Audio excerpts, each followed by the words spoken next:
Hello everyone, ATR here, and I wanted to make this video, well, earlier today, but well, I'm a little bit late to the party, but this is the first chance that I got to be able to record. But I still wanted to make the video anyways to let you guys know about the update that came out today, August the 20th, and go through the changes with you and, well, see what everybody thinks. So let's go ahead and start right in. So they say here general changes. It says added map veto for auto match. Party hosts can now veto up to 1/3 of applicable maps before beginning the auto match process. A veto counts as a vote against a map, and the auto matcher will only select among the maps with the fewest number of votes. So basically, now we have an option to, veto, as it says, maps. So, maps that you are not comfortable with or you don't like, you can try to, veto it so that the auto match doesn't send you into that map. Be aware, however, that that doesn't mean simply because you chose or said that you don't want to play in that map that you won't. It is a veto process, so it needs to have the majority of votes. So there's still a chance that you can get that. So just watch out. Next, it says replays now store build version in header to allow filtering out of old replays that will cause a sync error. Now, this is nice and bad at the same time for me a little bit. What this means is that the game now recognizes what version the replay is. To avoid the sync error, because what was happening before is in your replay folder, or the list there, you would see all the replays that you have stored so far, and you could select any of them. But if the replay wasn't of the correct or current version of the game, you would get a message in the center of the screen that says sync error. Because basically, well, unit values had changed, and the way the replay works, it would play it out, and potentially things wouldn't, turn out the same way. Which is good now that the game, recognizes which ones are not of the same version. But what that's doing, I mean, I don't know if there's a workaround, but if it is, let me know, guys, because that would actually help. But what it does right now is that any replays that are not of the current version of your game, they don't actually show up. So after the patch applied to my game, right now I went to my replay list and it was empty, completely empty. So that also means, sorry guys, but any replays that you had sent me that I hadn't recorded, that means, unless there's a workaround, that I can't really cast them anymore. So sorry about that. Still feel free to send me any new games that you get on this new version, but yeah, I mean, any old ones, well, they're pretty much gone. Again, unless anybody knows a way to work around that.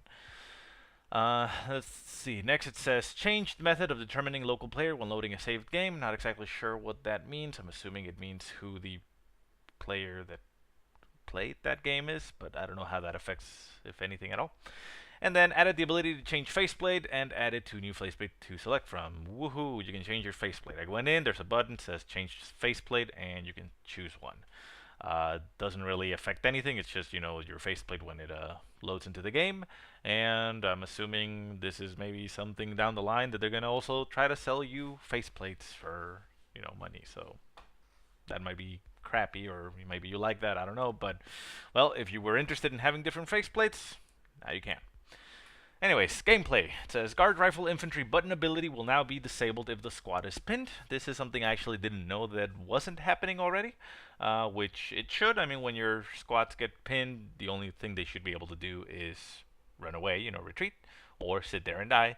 So it looks like the button ability was able to be used previously, even if you were pinned, so they disabled that, which is nice. Doesn't actually seem like a gameplay adjustment, more like a bug to me, but at least that is now brought in line there. Next, it says canceling building in progress of the 152mm gun howitzer will now refund the full cost.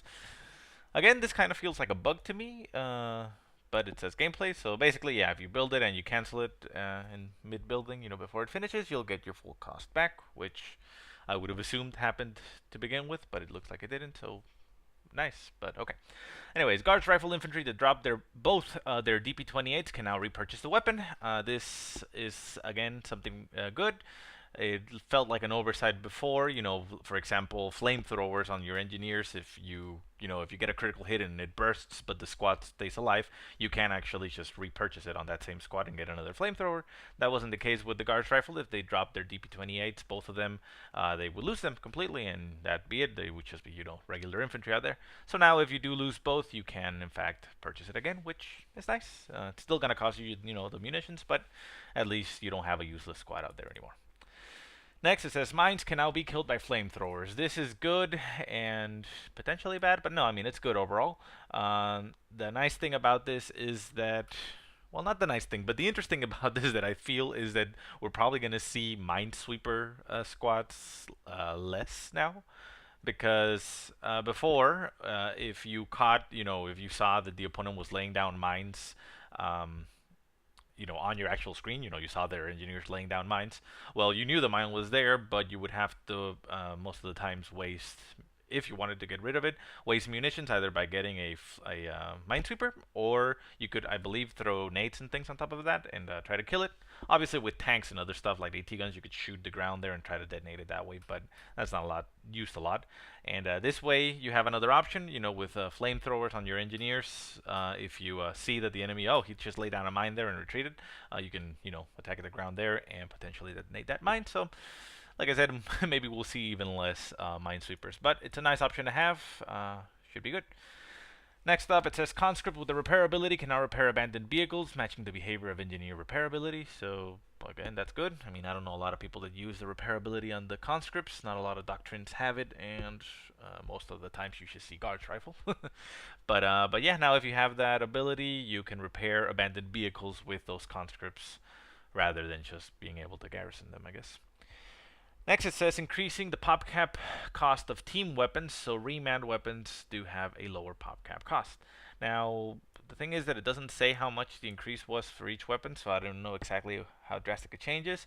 But from what I understand in this is that when you reman a weapon, it's gonna cost you less pop cap than a brand new squad that you produce, which is weird, I guess you could say, but I guess it's fine. Anyways, let's go into the balance, and it says first off for vehicles, and it says focus on improving T-34 viability and better balancing RAM for mid-late game.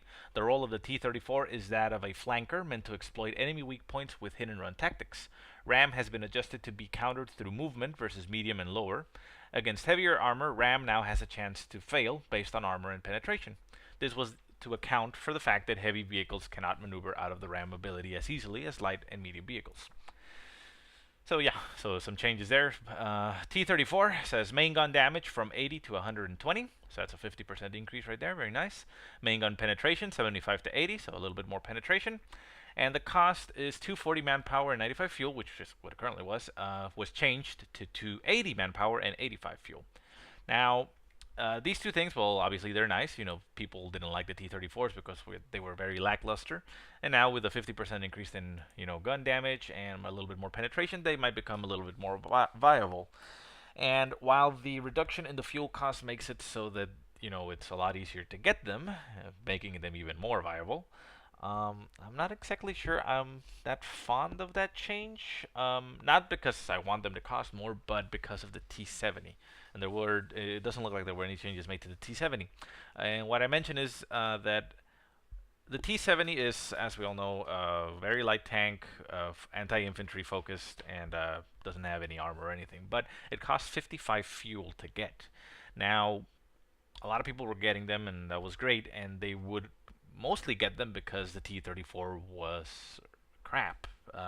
Yeah, basically, it was crap. I mean, we can all agree that the T-34 was not good at all.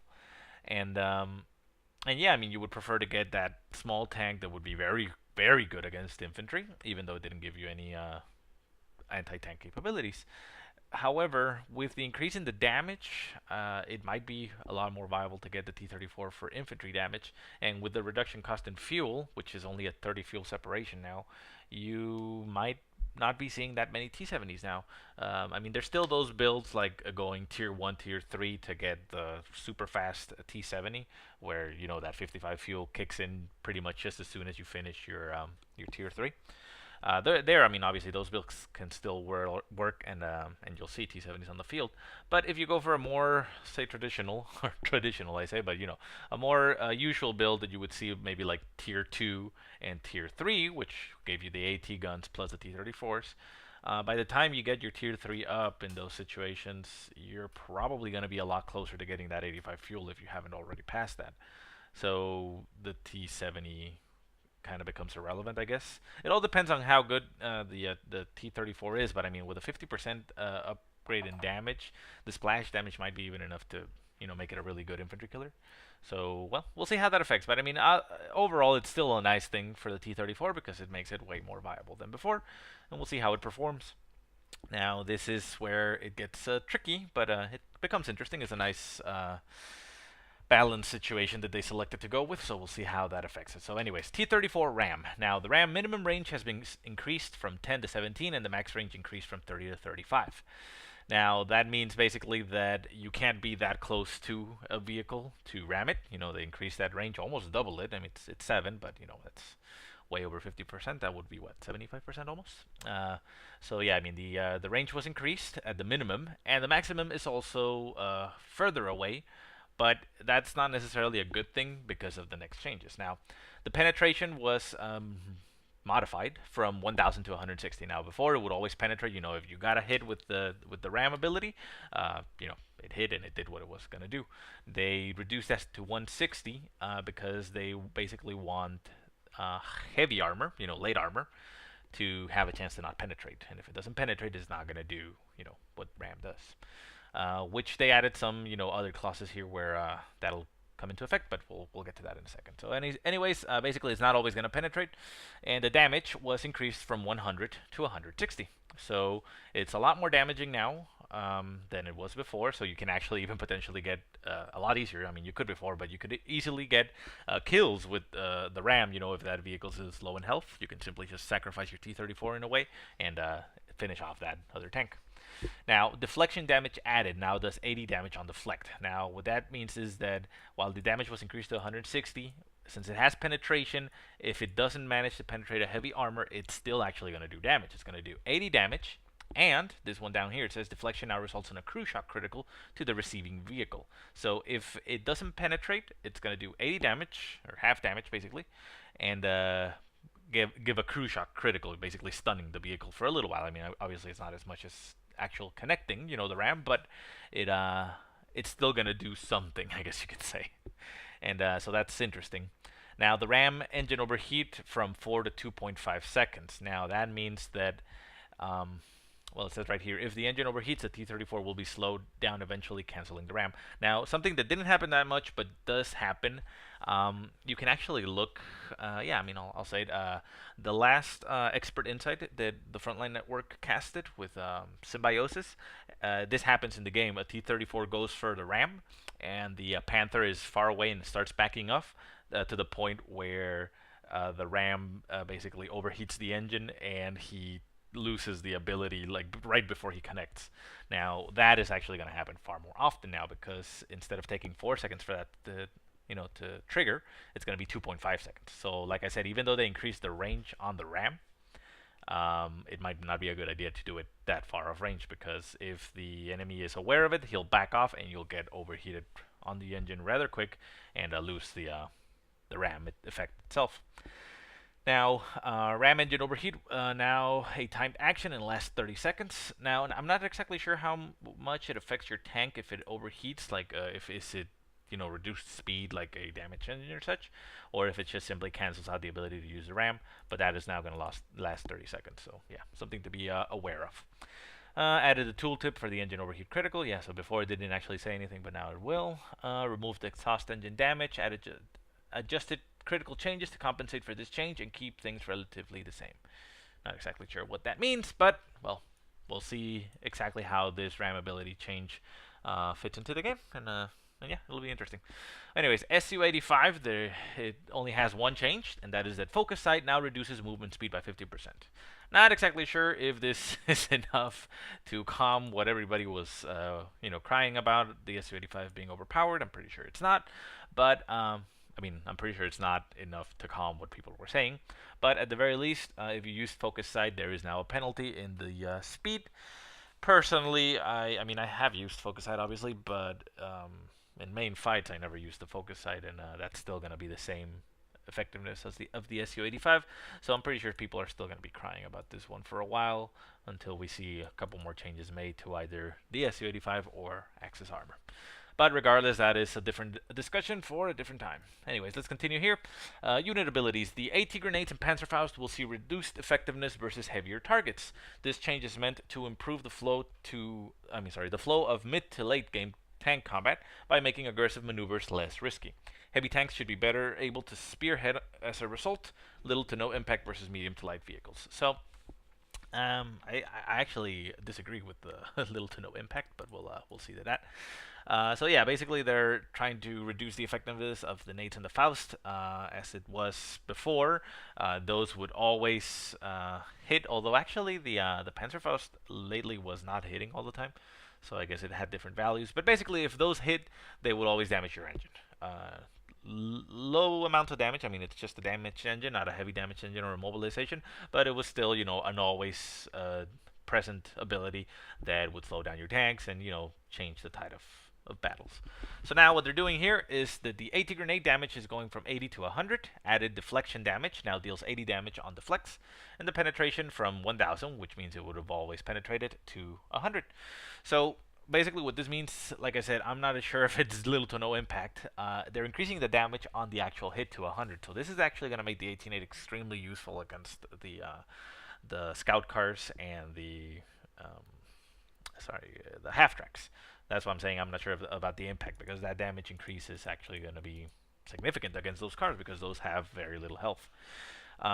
But what they did now is that if it doesn't penetrate, because it only has a 100 penetration value, it's still going to deal the old amount of damage, but it's not going to get the engine damage. So that's a little bit of a nice balance there. So you can still use it. It'll still do the damage that you could expect, but you're not always going to get the critical when you're talking about heavier armor. Well, I'll jump that one and go to this one just because we're talking about the 18-8. The Panzerfaust, again, damage 80 to 100, deflection damage to 80, and the penetration is to 140. So the Panzerfaust has a little bit more chance to penetrate than the 18-8. And likewise, it's up to 100 damage if it penetrates, and 80 damage, which is the old damage, if it gets deflected, and again, no effect. URA, they increased the munition cost from 5 to 10. Not that big a deal. I mean, it is, I guess, a little bit less spammable. But 10 munitions isn't that taxing, so we'll still use it a lot. I guess just a little bit more smartly, probably. Rifle grenade. This one, I'm not exactly sure what that is. I mean, it says rifle grenade. Rifle grenade now costs 25 munitions. Now, I'm a Soviet player most of the time. I've only played Axis once, but I mean, did the rifle grenade not cost anything, or what was it changed to? Because it only says now cost 25 munitions. Doesn't say change from what. But, well, whatever it was before, it's now 25, so that's that. SDFK Z222, so basically the 222 Scout car, now retains its coaxial MG upon upgrading to the 20mm autocannon. So that is interesting. That's nice. Before, previous patch and before that, when you got the autocannon upgrade, it would make it so that the scout car would be awesome against those light cars, the scout cars for the Soviets, but it lost basically all its anti-infantry capabilities. Now with the coaxial gun, which is already there and it shoots currently in the game, but I think it's just a graphical effect, it doesn't actually do anything. Now it's actually going to do something, so it might retain its usefulness, after it kills a scout car, because as it stands, or as it was before, you brought out your scout car, put in that autocannon to counter their clown car. You killed the clown car, and then your scout car was pretty much useless the rest of the game until it got killed. So now at least it has that MG, and you can still use it for harassment against the infantry a little bit more effectively. So we'll see how good it is. I'm assuming with this we are actually going to see a lot more usage of the scout car, potentially even spamming it a little bit more than you would. But anyways. Population cost system, focusing on better reflecting unit value through upkeep cost. Previously, fielding a heavy vehicle army was more rewarding than fielding a heavy manpower army, due to the low population of vehicles. We are now factoring fuel into the evaluation of a vehicle's population. So basically, they're increasing the population cap on all the vehicles. So we have 2 to 4, 3 to 5, 9 to 10, 5 to 6, so on. You can see on the list there that none are actually getting a reduction on their population cost. They are all going up. Now, it's not going to be much of an effect for lower things like scout cars. You have scout car here from 2 to 4, the Soviet scout car from 2 to 4, which yeah, I mean it's double the amount of population cap, but at the point in the game when they come out, it's not going to affect you at all. You still have a lot of tolerance there. But there is a bigger difference, obviously, in the bigger vehicles. Like, for example, the biggest ones, the ISU and the Elephant, are going from 17 and 16 respectively up to 25. So that is quite a lot of population cap required for them, which means you now have to be very careful on when you call them in because, well, you're not going to be able to build that many other things on top of them. For example, I've seen people that were getting 2 elephants previously. That would have been 32 population cap. Now, that's now 50. That doesn't leave you a lot of room for other stuff on the field. So, makes it so that it's a little bit more focused on what you want to get and getting more infantry instead of just spamming, Panzer Force, for example, or things. But anyways, we'll see how that affects the game. Regular play in the early game is not really going to be affected by this, but later on in the game, at the late stages, that is probably going to be something to keep in mind. Anyways, target weak point. Improve the usability of target weak point to correct a number of functionality issues. Ready aim time represents the time of fire upon activating the ability. So basically, they are tweaking the ability target weak point, which the German armor and some weapons have. That is the Pak 40, Pak 43, the Elephant, the Stug, and the Brumbar that have this ability. So they're tweaking it, pretty much buffing it in all I can see, I believe. Now, one that caught my eye is the Pak 43, because while most of them are getting a boost of damage, like for example the Elephant, the target weak point was 120 damage, now it's 320, which is awesome. The Pak 43 was 80 damage and it's now 320, so that's gonna make it awesome. Pak 40 has 80 to 160, so that's a doubling of the damage. But 80 to 320, that is amazing. So we'll see how all this works out, but it should make at least the usage of this ability a lot more appealing. The Stug, I know that had that one, and it's also getting a boost. You can go through all these, and basically what it means is that it's gonna shoot faster and such, but there are some area effects that got changed and such. So, I mean, I don't really want to go through this because it's a lot of technical stuff that I'm not entirely familiar with. So, if you know what it means, let me know. But yeah, basically they tweaked the ability and should be better now. And at the very last, we have some various bug fixes, some campaign issues, idling animations on Wreck Panzer 4, Tracer and Elephant, and let's see if there's anything really here that. This one is interesting. Rifle grenade will now refund when cancelled. Fixed refund for not working for the German rifle grenade. Same thing here. So yeah, this one's interesting. I mean, I know that Molotovs, for example, you can queue them up, and they're gonna. Once you see the animation go, if you hit the movement command, the guy's gonna stop and not actually throw it. So you can fake out, throwing nades. Now you can do the same thing with a rifle grenade. I didn't know you couldn't do that before. So nice. Artillery barrage officer now properly triggers cooldown on cancellation. Okay.